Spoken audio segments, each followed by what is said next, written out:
Hello, Brigadiers and Brigadettes and hockey fans alike. This is your captain speaking. Welcome to my channel. Now let's jump into some hockey content.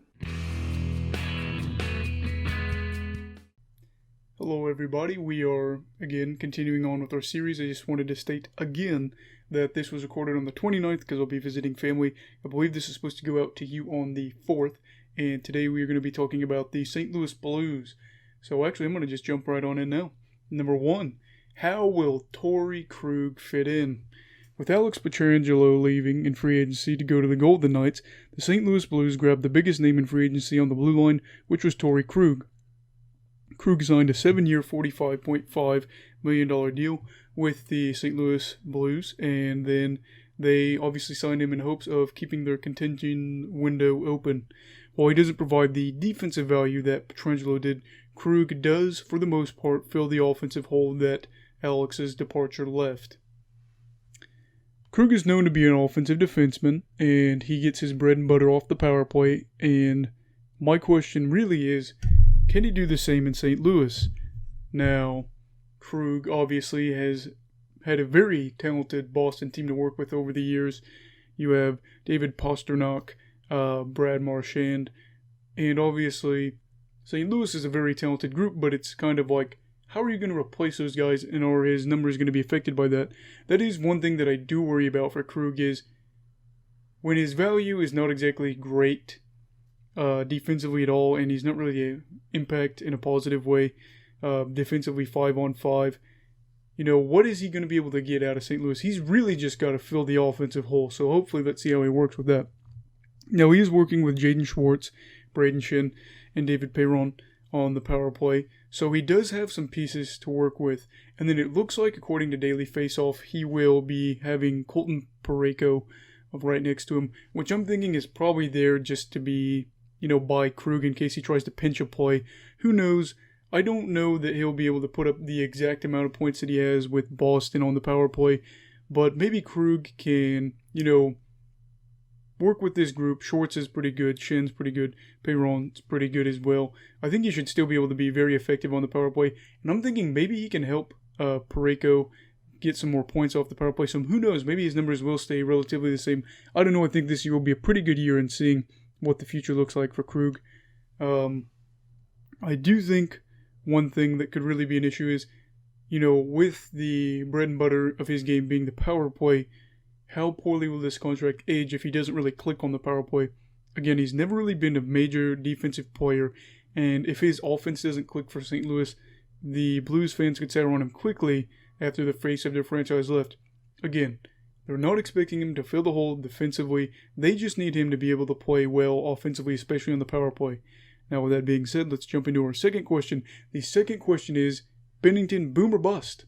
Now, I know some of you are probably sick about how much I talk about goalies on this channel, but it's my favorite position, and to me it has the biggest impact for a team. So if you love goalie talk, then you probably love my channel, and if you haven't subscribed, please do that. And then if you don't like goalie talk, then maybe my channel is probably not the best place for you. Anyway, Binnington had a stellar start with the Blues. When they went all the way to the Cup, they were worst in terms of points that year, and then they just rode the hot wave, played Gloria all the way to the Cup. Then reality hit this year. His numbers, they took a dip compared to the year before. Nothing drastic. He was still a very good goalie. We've talked about this before. Personally, I think sophomore slumps are a real thing because teams have more footage on you, and, they literally went to the Stanley Cup. So I could see that, Binnington could be a little bit worn out of that. He's probably a little bit tired. Regardless, Binnington's bad year was not a bad year compared to most people. And while it was, a regression from his first year, I mean, come on, his numbers are still very good.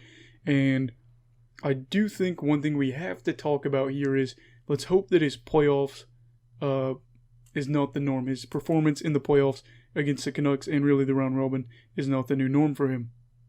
Now, I will say, he did get eaten alive by the Canucks, and he had an 0-3 record against them and an .800 save percentage.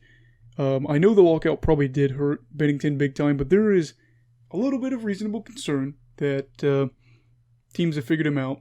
And my thinking is he'll make adjustments, but it was a little startling to see him knocked off his game like that. I'm not going to look too far into it because, again, I think he is a good goalie. Again, I think he will make adjustments, but if he does struggle in the regular season like he did in the playoffs, I think it'll be really interesting to see what St. Louis does, because I don't think they have a backup option for Binnington right now. I don't think that they expect him to not be the guy. I think they expect Binnington to be their franchise goalie. In all honesty, I do think he'll rebound from that disappointing playoff appearance, and I think he'll show that he's one of the better goalies in the league. The Blues will probably be a playoff team in my eyes, So, no worries, Blues fans. To me, I think they should be a playoff team, and I think Binnington should bounce back nicely.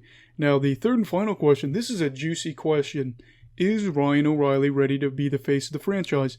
Now, I wanted to say that Vlad Tarasenko has recently stated that he expected to be the captain, and I kind of thought that the other day. I was like, why is Vlad not the captain?